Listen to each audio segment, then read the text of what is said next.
ሰላም ጤና ይስጥልን ውድ ተመልካቾቻችን አድማጮቻችን ከሰዓቱ አበይት መረጃዎች ጋር እኔ ደረጀ ሀብተወልድ ነኝ።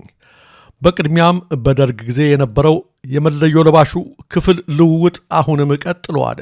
ጠቅላይ ሚኒስትር አብይ አህመድ ቀደም ሲል በትግራይ አሁን ደግሞ በአማራ ክልሉ ጦርነት በዋነኝነት ሲሳተፉ የቆዩትን ሌተናል ጀነራል አስራት ዴኔሮን የአዲስ አበባ ፖሊስ ኮሚሽነር አድርገው ሾመዋል። በዚህም መሰረት ኮሚሽኑን በበላይነት ሲመሩ የነበሩት ኮሚሽነር ጌቱ አርጋው ከኃላፊነት ተነስተው በምትካቸው ከሀገር መከላከያ ሰራዊት የመጡት ከፍተኛ የጦር መኮንን ሌተናል ጀነራል አስራት ዲኔሮ የአዲስ አበባ ፖሊስ ኮሚሽን ኮሚሽነር ሆነው ተሹመዋል። በፖሊስ መዋቅር ውስጥ ለበርካታ ዓመታት ያገለገሉ አንጋፋ መኮንኖች ባሉበት ሁኔታ የጦር ሰራዊት አመራር የነበሩትን ጀነራል ከወታደር ቤት በማንሳት የመዲናዋ ፖሊስ ኮሚሽነር አድርጎ መሾም በጠቅላይ ሚኒስትሩና በከፍተኛ ባለስልጣናት ዘንድ እያየለ የመጣውን የደህንነት ስጋት የሚያመላክት ነው ተብለዋል። ከቅርብ ወራት ወዲህ በአዲስ አበባ በቅርብ ርቀት ባሉ የኦሮሚያ አካባቢዎች በተደጋጋሚ ታጣቂዎች ጥቃት መሰንዘራቸው ይታወሳል። ይሁንና አዲስ አበባ የአገሪቱ የፖለቲካ የስበት ማዕከል ብቻ ሳትሆን የአፍሪካ ህብረትና የዓለም አቀፍ ማህበረሰብ መቀመጫ ጭምር እንደመሆኗ መጠን የከተማዋን የደህንነት ስጋትም ሆነ ተያያዥ ውስብስብ ችግሮች ጦር ሜዳ ላይ በቆየ ጀነራል መፍታት አይቻልም የሚሉት አስተያየት ሰጪዎች አዲሱ ኮሚሽነር ከፍ ያሉ ችግሮች ይጠብቋቸዋል ሲሉ አስተያየታቸውን አጠቃለዋል።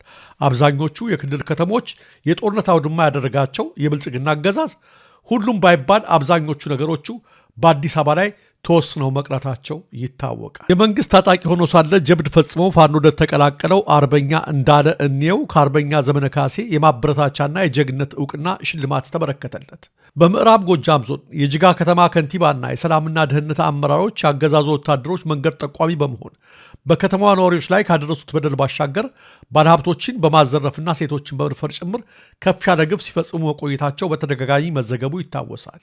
የከተማዋ ከንቲባና አመራሮቹ እየፈጸሙት ያለው ግፍ ገደቡን አልፎ የጅጋ ነዋሪዎች እጣ ፋንታ ጧትና ማታ ሐዘንና ለቅሶ መሆኑ የከነከነውና ቁጭት ያሳደረበት በከተማዋ መስተዳድር ውስጥ በጸጥታ ስራ ተሰማርቶ የነበረው እንዳለ እንየው በነፍሱ ተወራርዶ አንድ ነገር ማድረግ እንዳለበት ራሱን አሳመነ።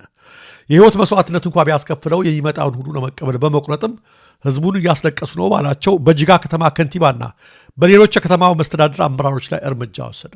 ሳይውል ሳያድርም ምንም አደጋ ሳይደርስበት ፋኖችን ተቀላቀለ። ለአርበኛ እንዳለ እንየው የአፋብን ሊቀመንበርና የቴዎድሮስ እዝ ሰብሳቢ አርበኛ ዘመነ ካሴ በተወካዩ አማካይነት የጀግና እውቅና ሰርቲፊኬትና 50 ሺህ ብር ያበረከተለት ሲሆን ከቴዎድሮስ እዝ 109ኛ ኮርም በተመሳሳይ 50 ሺህ ብር በኮሩ ስር ካለው 77ኛ ክፍለ ጦር ደግሞ 2 እግር ክላሽ የማበረታቻ ሽልማት ተበርክቶለታል። ከጋሞ ዞን ወደ ደረሰው አሳዛኝ መረጃ ስናልፍ በጋሞ ዞን በመሬት መንሸራተት የ30 ሰዎች ህይወት አለፈ።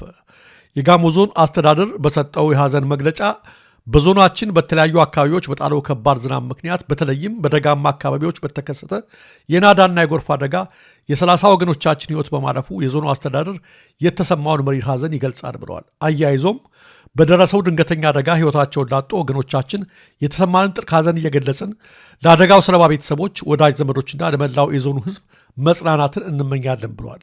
አስተዳደሩ በአሁኑ ወቅት በአደጋው የተጎዱ ወገኖችን ለመርዳትና ተጨማሪ ጉዳት እንዳይደርስ አስፈላጊውን ክትትልና ድጋፍ እያደረገ መሆኑን የገለጸ ሲሆን ህዝባችን መሰል ተፈጥሮ አደጋዎች ከመከሰታቸው በፊት አስፈላጊውን ጥንቃቄ እንዲያደርግ ሲል መልእክቱን አስተላልፈዋል። በአዲስ አበባ የተለያዩ አካባቢዎች ያሉ ሆቴሎች በከፍተኛ ፍጥነት ወደ ሆስፒታልነት እየተቀየሩ ይገኛሉ።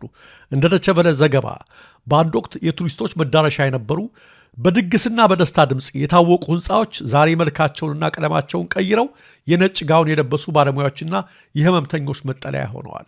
በዚህ የንግድ ዘርፍ ሽግግር ውስጥ ስማቸው የገነነ ሆቴሎች ተጠቃሾች መሆናቸውም ነገሩን ይበልጥ አስገራሚ አድርጎታል።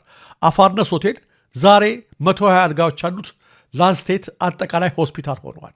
በቦሌ አውሮፕላን ማረፊያ አቅራቢያ የነበረው ስካይጌት ሆቴል አሁን ኢትዮ ኢስታንቡል ሆስፒታል ሆኖ የህክምና አገልግሎት እየሰጠ ይገኛል።